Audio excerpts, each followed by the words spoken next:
Swastiastu. Selamat pagi anak-anak. Mudah-mudahan masih dalam keadaan sehat dan dalam lindungan Ide Sang Hyang Widi Wase sehingga kita bisa melanjutkan pembelajaran hari ini. Pada kesempatan kali ini, Bapak akan membahas terkait tugas algoritma yang Bapak berikan, yaitu tentang notasi algoritma. Jadi di soal Bapak berikan membuat 3 notasi algoritma, yang itu ada kalimat deskriptif, ada flowchart, dan pseudocode.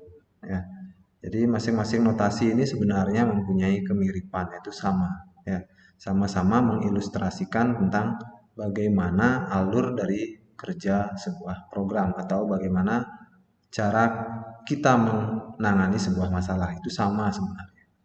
Jadi dari satu kegiatan itu bisa kita buat dalam 3 buah notasi yang berbeda tentunya dengan sistem kerja yang sama. Ya. Jadi soalnya seperti berikut. Ubahlah susunan data berikut. Jadi Bapak mempunyai 5 buah data, yaitu data 1, 2, 3, 4, dan 5. Di mana data-data tersebut akan kita rubah urutannya atau posisinya sehingga menjadi urutan 2, 3, 4, 5, dan 1. Ya, jadi yang tadinya nilai 1 berada di posisi pertama, sekarang berada di posisi kelima. Begitu juga untuk 2 yang tadinya berada di posisi kedua, sekarang berpindah ke urutan pertama. Begitu juga seterusnya. Ya, sehingga datanya menjadi atau susunannya ada 2, 3, 4, 1 dari yang sebelumnya, yaitu 1, 2, 3, 4, 5. Bagaimanakah cara kerjanya? Jadi konsep dasarnya yaitu kita memiliki 5 buah kotak. Kita anggap kita punya 5 buah kotak, di mana masing-masing kotak ada sebuah data. Ya, jadi kotak pertama itu kita isi dengan nilai 1, kotak kedua kita isi dengan nilai 2, kotak ketiga kita isi dengan 3, kotak keempat kita isi dengan 4, kotak kelima kita isi dengan data 5. Ya. Kemudian langkah selanjutnya yaitu kita akan melakukan proses penukaran. Ya. Jadi untuk melakukan penukaran, berarti kita membutuhkan sebuah kotak baru sebagai tempat menyimpan data sementaranya. Ya. Jadi kalau kita ibaratkan, ya, jadi ini adalah tempat sementara di mana kotak-kotak tadi yang 5 tadi akan menyimpan datanya ke kotak baru tersebut. Sehingga kita bisa melakukan perubahan terhadap susunan yang kita inginkan seperti tadi. Ya. Jadi langkah kerjanya, kita tambahkan kotak baru. Ya. Jadi urutan ke-6, dia posisinya di terakhir. Kemudian langkah kerja yang pertama, yaitu kita pindahkan. Yang dipindahkan yang mana? Yaitu urutan 1 dipindah menjadi urutan ke-6, sehingga kotak pertama menjadi kosong dan kotak ke-6 berisi nilai 1. Ya, jadi kira-kira sudah dipahami sampai di sana dulu. Kemudian langkah selanjutnya yaitu kita memindahkan sekarang kotak kedua dengan isinya adalah 2. Jadi isinya saja yang kita pindahkan, bukan kotaknya ya. Jadi isinya. Jadi isinya kita pindahkan. Jadi isi dari kotak kedua kita pindahkan ke kotak pertama. Sehingga kotak yang kedua itu kosong. Begitu juga seterusnya. Ya, kotak ketiga dipindahkan isinya ke kotak kedua. Kotak keempat dipindahkan isinya ke kotak ketiga. Kotak kelima dipindahkan isinya ke kotak keempat. Apakah sudah selesai sampai di sana? Jawabannya adalah belum. Karena kita masih ada nilai terakhir yaitu 1. Dan kotak yang kelima itu masih kosong. Berarti ini kita pindahkan dulu kotak ke-6. Isinya kita pindahkan ke kotak yang kelima. Ya. Jadi urutan data yang kita inginkan sudah bisa kita lihat sekarang. Jadi yang awalnya adalah 1, 2, 3, 4, 5. Sekarang urutannya sudah berubah. yaitu menjadi 2, 3, 4, 5, dan 1. Jadi sudah berubah. Dengan hanya kita tambahkan satu buah kotak baru saja. Kira-kira bisa dipahami sampai di sana? Ya, kalau sudah, kita bisa sekarang tuangkan ke dalam notasi algoritmanya. Jadi dari konsep dasar ini, kita tuangkan ke dalam 3 buah notasi algoritma. Caranya bagaimana? Ya, caranya kita lihat notasi yang tadi kita buat. Atau konsep dasar ini. Bagaimana konsep dasar ini? Itulah yang kita tuangkan ke dalam bentuk algoritma. Atau notasi algoritma. Jadi notasi yang pertama, ada kalimat deskriptif. Jadi kita mengetahui urutan data ada 1, 2, 3, 4, 5. Itu pasti kita tulis dulu ya. Kemudian yang kedua, jadi dari konsep dasar yang tadi, kita menambahkan kotak baru. Ya, dengan urutan yang ke-6. Ya, jadi satu kotak baru, kotaknya masih kosong tentunya tadi. Kemudian kita tambahkan. Jadi kemudian apa yang terjadi? Yaitu memindahkan isi kotak pertama ke isi kotak ke-6. Ya. Kemudian langkah selanjutnya sampai yang terakhir itu hampir sama konsepnya, yaitu memindahkan data. Jadi yang terakhir adalah memindahkan urutan ke-6 atau isi kotak ke-6 ke kotak ke-5. Ya, sehingga kotak ke-6 kosong.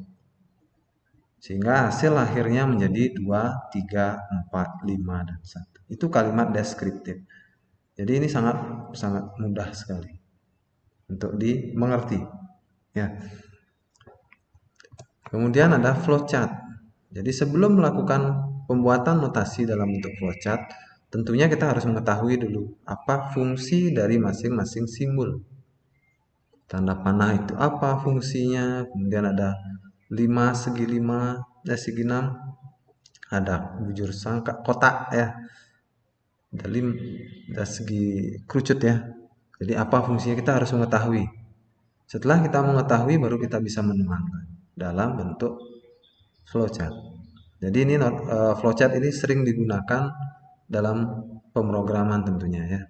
Jadi sebelum membuat program, seorang pasti membuat flowchart bagaimana alur kerjanya. Sehingga bisa dituangkan ke dalam bahasa pemrograman dan disesuaikan dengan gambar dari flowchart yang terbuat. Jadi seperti ini gambarnya. Kemudian yang terakhir ada pseudocode. Jadi di dalam pseudocode itu kita sudah mengetahui ada namanya tipe data, kemudian fungsi dari ada declare, ada display. Kita harus mengetahui. Kalau declare itu adalah mendeklarasikan. Ya, jadi ini Bapak belum jelaskan kemarin. Jadi mungkin sekarang sudah kalian sudah paham tentunya. Apa itu fungsi declare? Itu adalah mendeklarasikan nilai awal. Kemudian ada display itu adalah menampilkan. Ya, jadi ini notasi dari pseudocode-nya. Sangat-sangat simpel, sangat-sangat sederhana. Ya, ada U1 declare integer. Nah, int itu adalah integer tipe data yang kita akan pelajari nanti. Ada declare integer U1 sama dengan 1, berarti mendefinisikan nilai U1 itu ada isinya adalah 1. Sama seperti tadi adalah kotak. Kotak pertama kita isi data dengan data 1. Ya. Jadi begitu seterusnya.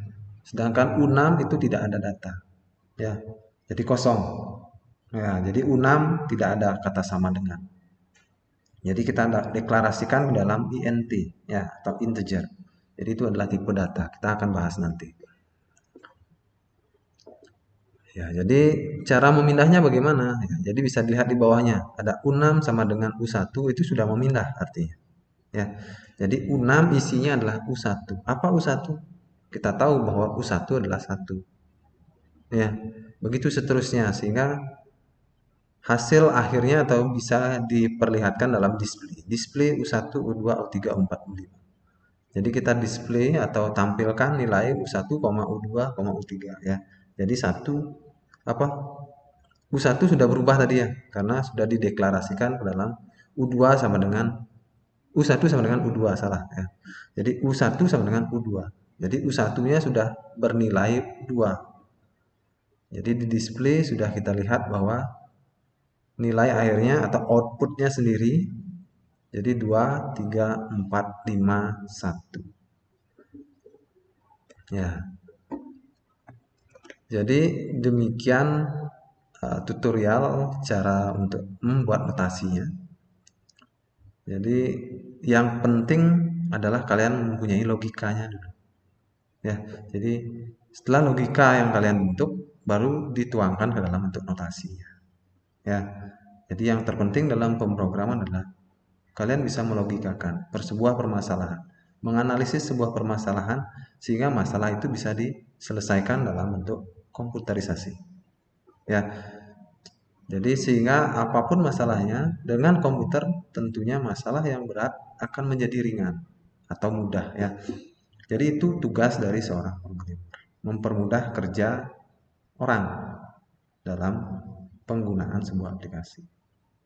Jadi demikian algoritma atau tugas algoritma tentang notasinya. Mudah-mudahan apa yang Bapak bahas hari ini bisa kalian pahami. Demikian video Bapak kali ini. Bapak akhiri dengan Paramo Santi. Om Santi Santi Santi.